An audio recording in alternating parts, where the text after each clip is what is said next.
You've probably passed a truck stop late at night before. A dark cab, fluorescent lights humming overhead, the engine quietly idling. And maybe your first thought was, why doesn't he just get a hotel? It feels like such an obvious question that asking it almost sounds rude. But that question reveals something important. Most people completely misunderstand what truck driving really is. Not just the job, the entire lifestyle. Because the answer has nothing to do with money, and it's not simply about companies being cheap. It's about a system engineered with such precision that one hotel stay, one choice to step away from the truck, can disrupt a supply chain that keeps entire regions stocked and running. So let's break it down. What actually happens when a driver checks into a Holiday Inn? Why does the federal government regulate exactly when and how long a truck driver can sleep? How did a massive fake logbook scandal in the 1970s end up shaping nearly every delivery window you've ever relied on? And why do veteran drivers say the cab isn't where they sleep instead of a hotel? It's simply where they sleep. Most people imagine truck driving as a regular job. You drive, you stop,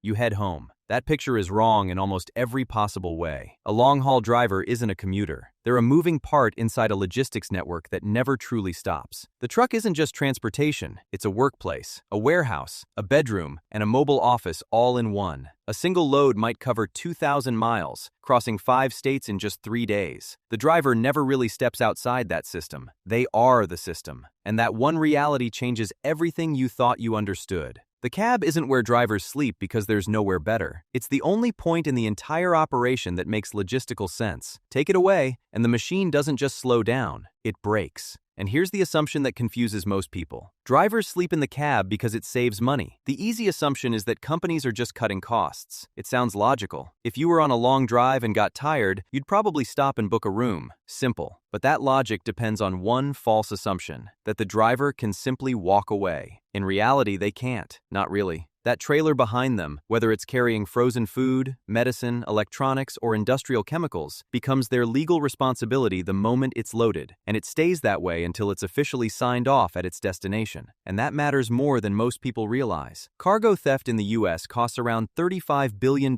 every year. A parked, unattended rig at a highway lot isn't just vulnerable, it's a known opportunity. Professional cargo thieves don't act randomly. They study truck stops, they track routes, they know what's inside refrigerated trailers, what's in dry vans, and exactly how long drivers are legally required to remain off-duty. To them, an empty cab isn't just empty, it's an invitation. A driver isn't just operating a truck, they're guarding freight that plenty of people would love to steal. So sleeping in the cab isn't really about saving money, it's about maintaining custody. And this is where it gets even more serious. Even if theft wasn't a concern, even if the cargo were perfectly secure, even if the company happily paid for a hotel room, the federal government has already made the decision. They're called hours of service regulations, and they are not optional. A driver can legally drive a maximum of 11 hours only after completing 10 straight hours off duty. After 8 hours behind the wheel, they must take a mandatory 30-minute break, and the weekly driving clock only resets after 34 uninterrupted hours of rest. Break those rules, and it's not bending company policy. It's violating federal law. But here's the part that changes everything. Those rules aren't tracked on paper anymore. They're enforced by an electronic logging device, an ELD,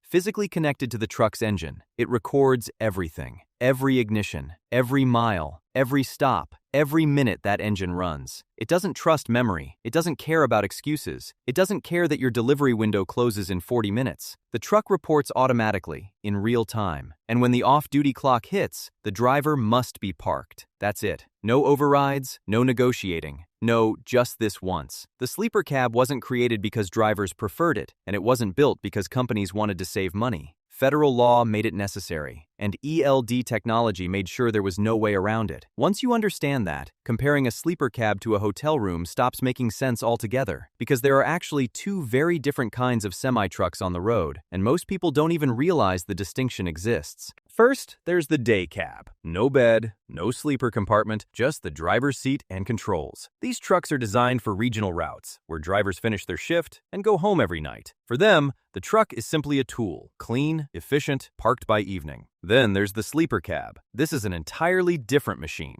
Behind the driver's seat is a compact living space, usually with a bunk 6 to 8 feet long, about the size of a twin bed in a small apartment. There's often a mini fridge, built-in cabinets, power inverters for running a TV, laptop, fan, coffee maker, whatever the driver needs to live on the road. The sleeper isn't an add-on. It's built into the truck because it's part of how the truck functions. Now compare that to a hotel. A basic roadside motel can easily cost $80 to $150 per night, and that doesn't even include the thing most people forget. The real cost isn't the money, it's the time. A fully loaded semi can stretch nearly 70 feet long. Now think about most hotel parking lots. They're designed for passenger cars, not massive freight trucks. Finding a place to legally park something that size overnight, not blocking an entrance, not sitting in a fire lane, not risking a ticket or tow, can easily eat up an hour or two of the driver's mandatory rest period. That's time they're supposed to spend actually sleeping. Then there's everything else: checking in, checking out, unfamiliar noise all night, and the constant worry of an alarm going off at 3 a.m. that no one in that hotel would notice or understand. That's why drivers who've spent 10, 15, even 20 years on the road rarely talk about the cab like it's some miserable backup option. They talk about it like it's the place they'd choose anyway. Their setup is already there. Their routine runs from there. No one knocks unexpectedly. No one else has access. No one's walking in with a master key. For a long-haul driver, the cab isn't a compromise. It's home, and in many ways, it's a better protected one than most hotel rooms. But to really understand why trucking works this way, you have to go back to when the entire industry was still new and dangerously unregulated. After World War II,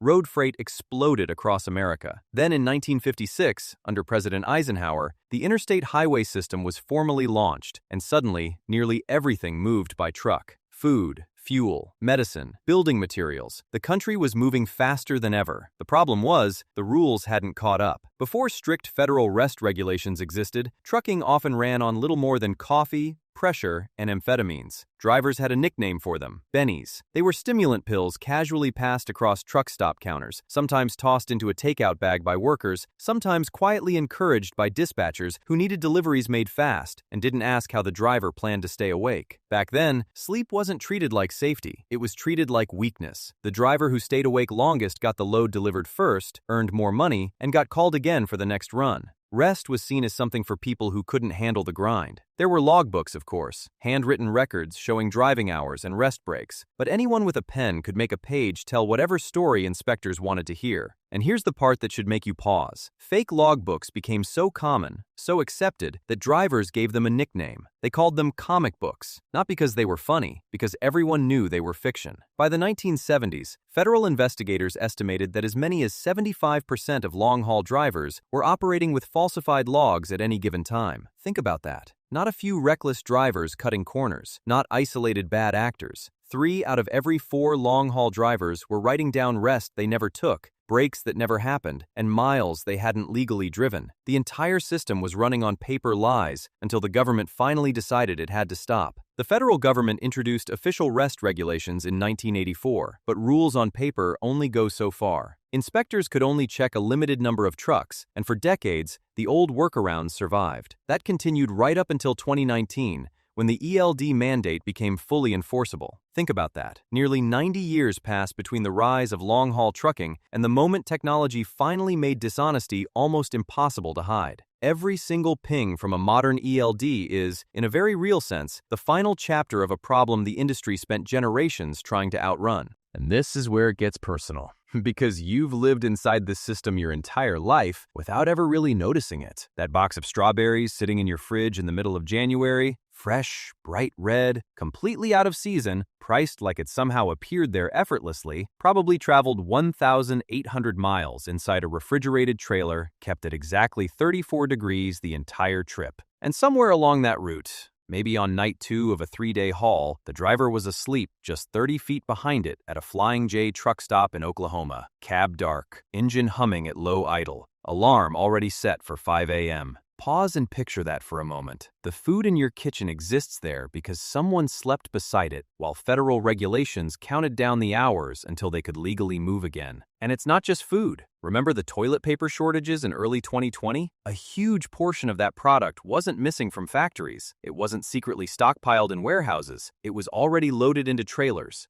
parked at truck stops, ready to move. The trucks were there, the freight was there, the drivers were there, but the law said stop, so everything stopped. That's how powerful these rules are. The same thing happens every time Amazon promises your package by tomorrow. That delivery window isn't guesswork. It's carefully reverse-engineered around hours of service reset cycles. Modern logistics software doesn't just track where a truck is on the map, it tracks when that driver's legal clock expires down to the minute. Even things you've probably never questioned are built around this system. That huge empty strip behind a Walmart store? It's not wasted land. It's not poor design. In many cases, Walmart intentionally allows overnight truck parking as part of a larger supply chain strategy. It's a quiet agreement that keeps freight moving efficiently across the country. Because in modern logistics, a truck parked legally for rest isn't delayed. It's exactly where the system expects it to be. Those trucks sitting silently in the dark behind a store, a lot of them are the exact same trucks that will roll up to the loading dock a few hours later and restock the shelves before customers ever walk through the doors. That isn't random convenience. It's a system built inside another system. And that semi idling outside a hospital at 3 a.m., it isn't lost. And the driver isn't waiting for directions. That's often a medical supply load under mandatory rest, with the climate control still running because the cargo has to remain at a precise temperature, and the ELD says that truck isn't moving for another 6 hours, no matter what. That familiar diesel smell drifting through a highway rest stop just after sunrise? It's not leftover exhaust from the night before. It's the scent of 50 drivers whose 10-hour resets expired within the same narrow window, all firing up and pulling out within minutes of each other. What you're smelling is a synchronized workforce starting its day. Even the little things you barely notice are shaped by this system. Take the no truck sign at a hotel entrance. Most people assume it's about noise complaints or neighborhood restrictions. Usually, it's much simpler than that. A fully loaded semi often needs close to 200 feet to safely complete a turn, nearly 2/3 the length of a football field just to round one corner. That hotel driveway was designed for a Toyota Camry. The truck physically cannot make that turn, and the driver knows it long before they ever think about slowing down. Some drivers have even less flexibility. A driver hauling livestock often can't fully shut down at all. Federal animal welfare regulations require active climate control while animals are on board. So those drivers sleep with the engine running, while dozens of animals shift and breathe just 20 feet behind the cab. The whole rig feels alive in the darkness, quietly moving while the rest of the truck stop settles into silence. Even the prepackaged sandwiches sitting in truck stop coolers are designed around this reality. Their longer shelf life isn't about poor quality, it's intentional, because depending on the route, a driver grabbing lunch today might not pass another reliable food stop for days, sometimes even weeks. And modern sleeper cabs? They're nothing like what most people imagine. A high-end setup, like a fully equipped Volvo VNL or Freightliner Cascadia, can include leather seating, dual-zone climate control, USB charging ports built into the bunk, memory foam mattresses, and soundproofing that blocks road noise better than many apartment walls in major cities. Well-maintained used models can sell for more than a brand-new economy car, because these aren't just trucks. For many drivers, they're fully functioning homes. And when something major breaks, a bridge collapse, a snowstorm shutting down a key highway corridor, the impact goes far beyond traffic backups. What actually happens is thousands of driver clocks instantly fall out of sync with delivery schedules that were calculated down to the hour. Dispatchers across multiple states suddenly have to rebuild entire logistics plans from scratch. Every delay compounds. 1 hour becomes 3. 3 becomes 12, and eventually, that chain reaction ends somewhere completely invisible to you, an empty store shelf 3 days later, where you stand wondering why something basic is suddenly out of stock. That's how tightly connected all of this is. But here's the part people usually leave out. The sleeper cab life isn't perfect. It comes with real costs. Switching constantly between day hauls and overnight runs creates serious, well-documented disruptions to long-term sleep quality. The reality, though, is that this life isn't easy, not even close. Constantly shifting schedules, spending weeks away from family, and carrying the psychological weight of isolation take a real toll. And anyone who says trucking is often romanticized is absolutely right. The numbers make that impossible to ignore. The United States has roughly 313,000 designated truck parking spaces for nearly 3.5 million drivers. Think about that. On busy nights, legal parking is often gone long before midnight. When that happens, drivers are forced onto highway entrance ramps, tucked into the far corners of big box parking lots, or squeezed into spaces that were never meant to hold a 70-foot rig. Not because they want to, because the clock ran out, and there is literally nowhere else to legally stop. That pressure shows up everywhere in the industry. At major carriers, annual driver turnover often sits between 90 and 100%. That means the same truck seat is frequently occupied by a completely different person within a single year. That's not normal workforce movement. That's a system struggling to hold itself together. The job is demanding enough that the industry's own numbers make one thing clear. Under current conditions, it isn't fully sustainable, and the pressure to fix it is becoming impossible to ignore. That's why change is already starting to appear. Autonomous driving technology, for example, isn't really about replacing drivers tomorrow. The practical near-term goal is supervised automation. Systems that handle parts of a route while the driver monitors rather than constantly steers. That extends functional efficiency without violating rest laws. Truck stop giants like Pilot, Flying J, and Love's are also changing fast. They're investing in facilities that feel less like fuel stops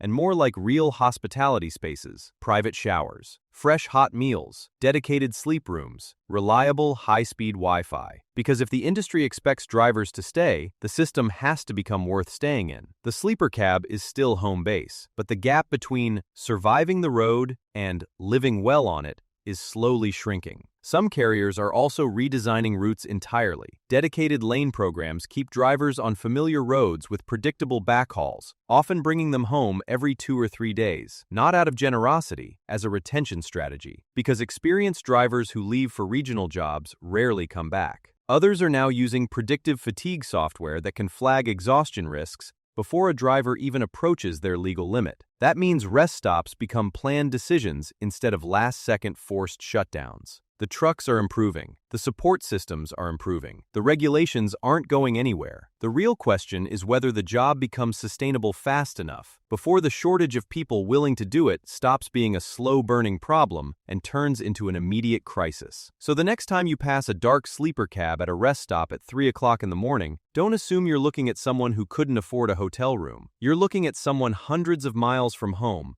exactly where federal law requires them to be, protecting a load that will likely be sitting on a shelf before your alarm goes off. The truck didn't stop because the journey ended. It stopped because it had to rest, and when the clock resets, it moves again.